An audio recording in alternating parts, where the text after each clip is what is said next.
જોઈશું વિદ્યાર્થી મિત્રો આપણે અહીં આગળ પ્રશ્ન 1 निम्नलिखित प्रश्नों के उत्तर एक एक वाक्य में लिखिए।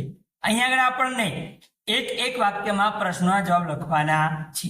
તમને પરીક્ષામાં 4 પ્રશ્ન 4 ગુણના પૂછાશે વિદ્યાર્થી મિત્રો, જેમાં પાઠ 2 ના પ્રશ્નો અહીં આગળ આપણને 4 પ્રશ્નો આપેલા છે। पहलो प्रश्न, महमूद और मोहसिन ने कौन से खिलौने खरीदे? महमूद और मोहसिन ने कौन से खिलौने खरीदे?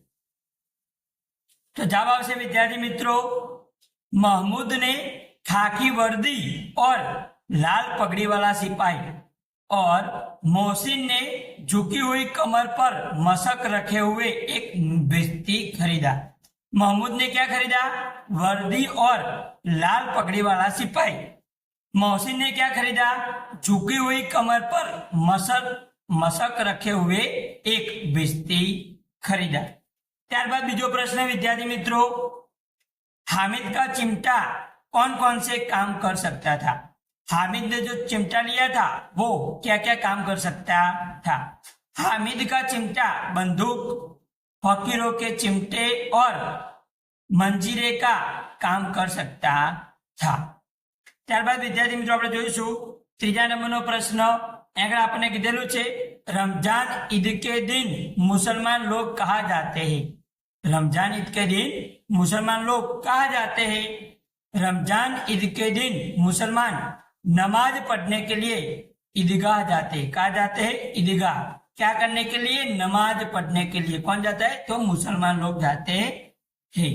ત્યારબાદ જોઈશું વિદ્યાર્થી મિત્રો આપણે આગળ ચોથા નંબરનો प्रश्न, दुकानों में कौन कौन से खिलौने मिल रहे थे? दुकानों में कौन कौन से खिलौने मिल रहे थे? तो दुकानों में सिपाही, गुजरिया, राजा, वकील, भिश्ती, धोबिन आदि मिट्टी के खिलौने मिल रहे थे। सिपाही, गुजरिया, राजा, वकील, भिश्ती, धोबिन आदि मिट्टी के खिलौने मिल रहे थे। એટલે કે માટીના આ બધા રમકડા મળતા હતા વિદ્યાર્થી મિત્રો।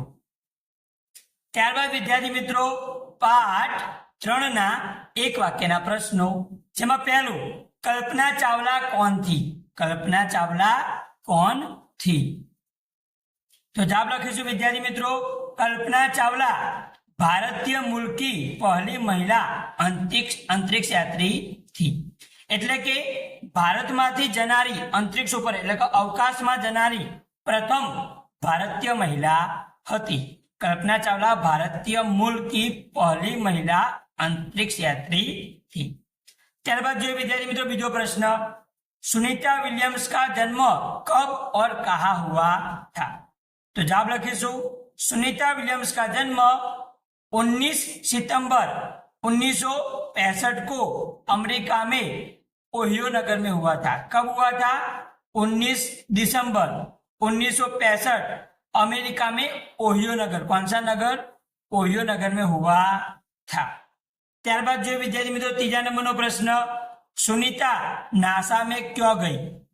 सुनीता नासा में गई क्योंकि अंतरिक्ष में जाने की उनकी इच्छा वहां प्रशिक्षण लेने पर ही पूरी हो सकती थी।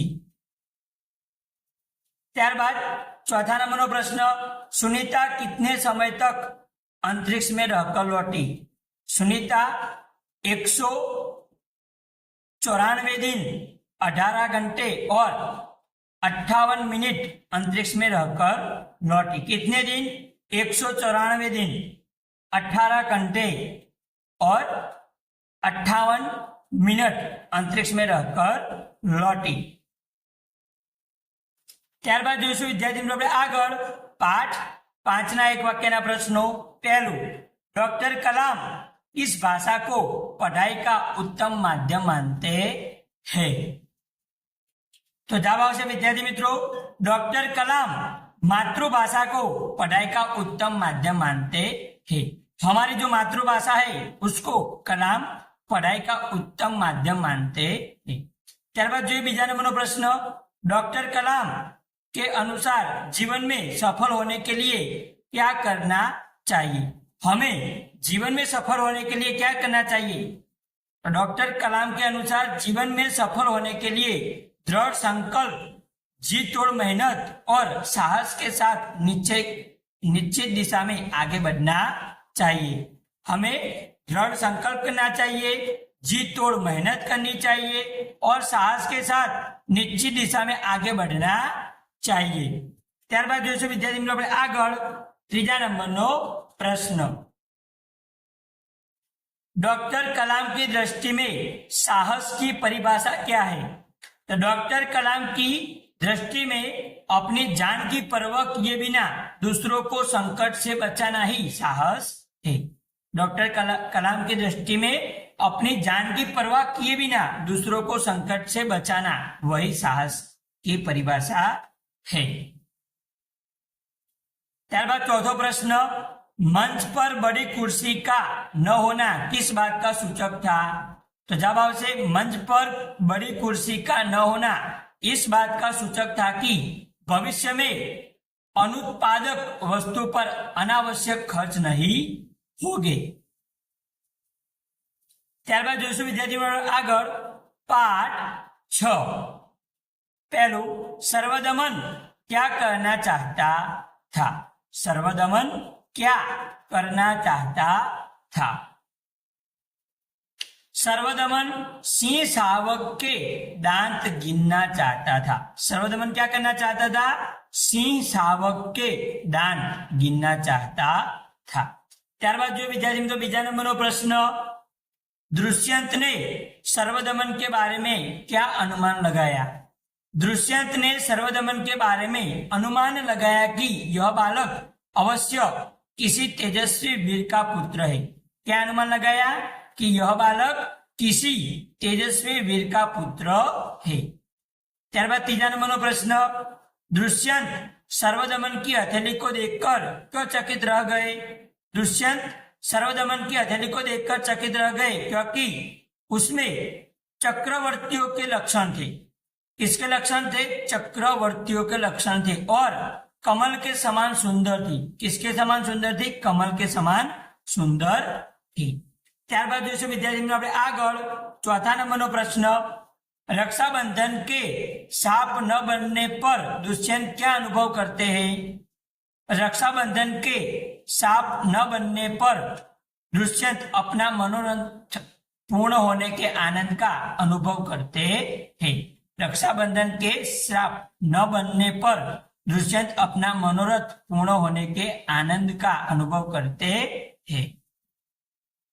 त्यारबाद जोईशुं विद्यार्थी मित्रों આગળ पाठ 9। एमां पहेलुं, ममता कौन थी? ममता कौन थी? तो जवाब आवशे विद्यार्थी मित्रों, ममता रोहतास दुर्ग के मंत्री चूड़ामणि की एकमात्र विधवा पुत्री थी। रोहतास दुर्ग के मंत्री चूड़ामणि की एकमात्र क्या थी? विधवा पुत्री थी। त्यारबाद जो विद्यार्थी मित्रों આપણે આગળ बीजा नंबरનો प्रश्न, दुर्ग से निकलकर ममता ने कहाँ आश्रय लिया? दुर्ग से निकलकर ममता ने काशी के उत्तर में स्थित एक पुराने स्तूप के खंडहर में आश्रय लिया।